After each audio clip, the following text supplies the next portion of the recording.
السلام عليكم.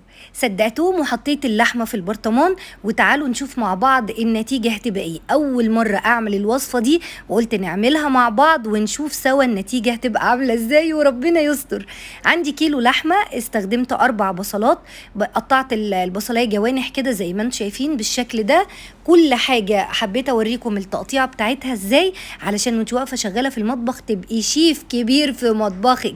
دي اسمها جوانح، بنفصصها من بعد كده لان هي بتبقى متماسكه بالشكل ده. ال4 بصلات قطعتهم كده نفس التقطيعه مع بعض. ادي كده ال4 بصلات بتوعنا. اول خطوه بقى هحط عليها معلقه صغيره ملح على ال4 بصلات ورشه سكر صغيره مهمه جدا عشان البصل يدبل معانا وكمان تسرع من تسويه اللحمه.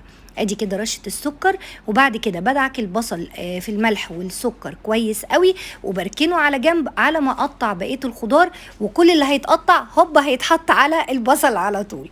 بعد كده جبت 3 قرون فلفل رومي، وممكن كمان تحطي فلفل حامي بيدي طعم وريح حلو قوي، بس بيشطشط الوصفه بيشطشط الاكل، فاحنا مش هينفع عندي عشان طبعا في اطفال هياكلوا.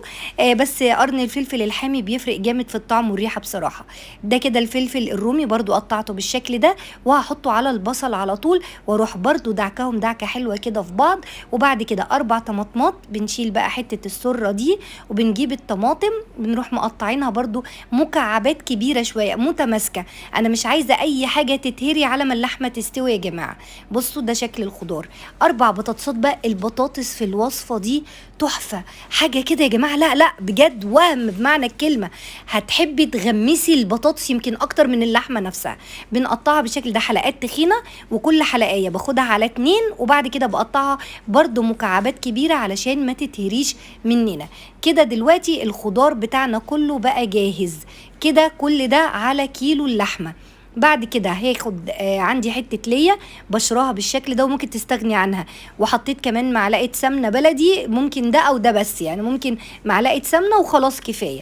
وبعد كده ملح وفلفل اسود والسبع بهارات، وحطيت كبابه صيني. لو بتحبي تحطي جوز الطيب ممكن هنا تبشري نص بلحيه تحطيها، لكن انا حطيت اكتفيت بالسبع بهارات والكبابه الصيني والملح والفلفل كفايه قوي، مع معلقه السمنه البلدي بيدي طعم وريحه في منتهى الجمال. لغايه دلوقتي كده التجربة امان وماشيين زي الفل. دلوقتي بقى هركن الخضار وهجيب كيلو اللحمة، وجبتها لحمة ملبسة عشان الدهون اللي فيها دي بتدي طعم حلو قوي في الشوي في الفرن بالذات. وقطعتها مكعبات متوسطة، ولا هي صغيرة قوي ولا هي كبيرة. بصوا كده مكعبات بالشكل ده. الكيلو كله بالدهون بتاعتها ملبسة، يعني لحمة فيها نسبة دهون مش حمرا صافي بالشكل اللي انتوا شايفينه ده. وبعد كده حطيتها على الخضار واروح مقلباها بقى ايه تقليبه محترمه ما شاء الله. شوفوا الكيلو اللحمه مع الخضار ادى كميه قد ايه، يعني هديكي غدوه محترمه محترمه محترمه. بس يا رب تطلع حلوه وتشرفنا بصراحه يعني. ماشي ماشي كده لغايه كده تمام. بعد كده عندي البرطمانات دي برطمانات نسكافيه، ممكن برطمان صلصة، ممكن اي برطمانات موجودة عندك. وبتروحي حاطة اللحمة مع الخضار بس توزعي، يعني مثلا كل برطمان تحط فيه حتتين لحمة بكتير 3 حتت كده، احنا كده مقطعينها صغير يعني. ماشي كده بالشكل ده. ما ببلاش البرطمان للاخر 3/4 بس، سيبي كده جزء فيه يخلي البخار يلف جوه البرطمان ويسوي لك الخضار ويسوي لك اللحمة. انا كان عندي 4 برطمانات بس وفايض عندي خلطة، رحت جايبة الطواجن الصغيرة دي، طواجن الفرد زي بقى ايه نظام الافراح بقى. حطيت كل طاجن فيه كده حته لحمه مع شويه خضار، ونفس طريقه التسويه هي. تقدري كده في طاجن كبير تعملي نفس الحكايه، تقدري في صينيه كبيره، اي حاجه عندك تمام ماشي. بس البرطمان هيبهرك دلوقتي. تعالوا نشوف مع بعض. بعد كده الميه اللي نازله بالتوابل وطعم الخضار دي بقسمها كده زي ما انتم شايفين على البرطمانات وعلى الطواجن. 4 برطمانات اهم كبار و3 طواجن صغيرين، ما شاء الله على الكميه. شوفوا شكلها وهي نيه والله تفتح النفس. طيب هنعمل ايه تاني بقى؟ هنا في المرحلة دي أنا كنت مشغلة الفرن على أعلى درجة حرارة، لازم الفرن يكون سخن جدا. وبعد كده بجيب ورقة زبدة وورقة فويل، عشان ورقة الزبدة تبقى عازل ما بين الخضار والبخار اللي طالع وبين الفويل عشان أكلك يبقى صحي وتمام زي الفل. حلو الكلام كده. كله هنغطيه كده، ورقه زبده الاول، ورقه فويل، ولازم تتاكدي انك مغطياه كويس قوي علشان البخار يفضل مكتوم جوه البرطمان، ما البخار ما يتسربش بره، لان هو ده عامل التسويه الوحيد. احنا كمان مش حاطين يا جماعه ميه خالص. في ناس كانت واقفه معايا وانا بصور تقول لي يا نهار ابيض ايه ده مش هتحطي ميه؟ قلت لهم لا يا جماعه، وهوريكم دلوقتي الميه اصلا اللي هتنزل من الخضار واللحمه هتبقى عامله ازاي. احنا كده يا جماعه متفقين ان الفرن شغال على اعلى درجه حراره. حلو الكلام، حلو الكلام. وغطينا بقى كل حاجه كويس كده، ويلا بينا دلوقتي على الفرن السخن جدا.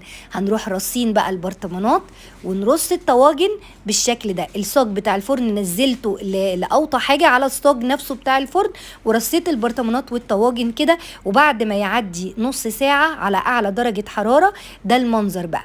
البرطمانات بقى فيها سوائل وابتدت تغلي.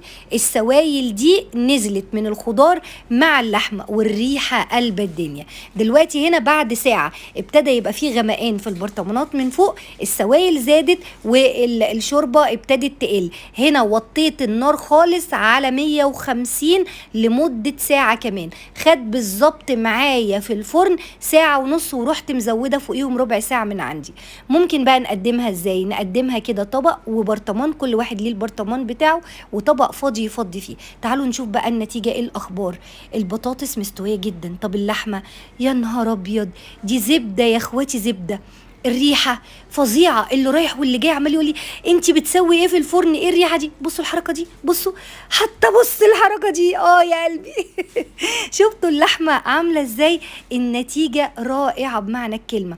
طب بالنسبه للطواجن وتسويه الطواجن، تعالوا نختبرها برضو ونشوفها مع بعض.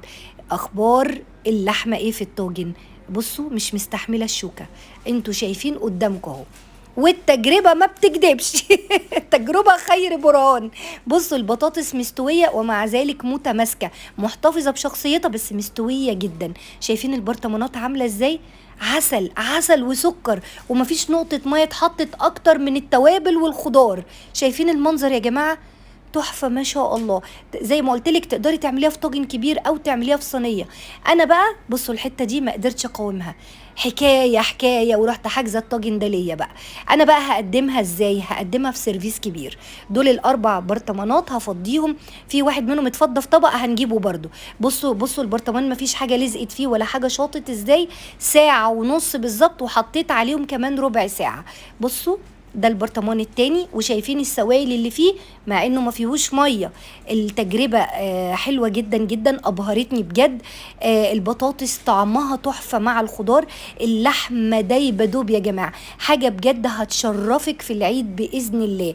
وشكل البرطمانات لو اتحطت نفسها على السفره شكلها شيك وشكلها جديد، وهتبهر الكل. زي ما عندي كده ما كانوش مصدقين ان ازاي البرطمان هيسوي اللحمه، لا سواه كويس قوي. توزيع الحراره جوه البرطمان ممتاز بمعنى الكلمه. الخضار ما اتهراش ابدا على الرغم ان نشوفه مستوي ازاي. كل حاجه في التجربه دي كانت ما شاء الله. كل سنه وانتوا طيبين.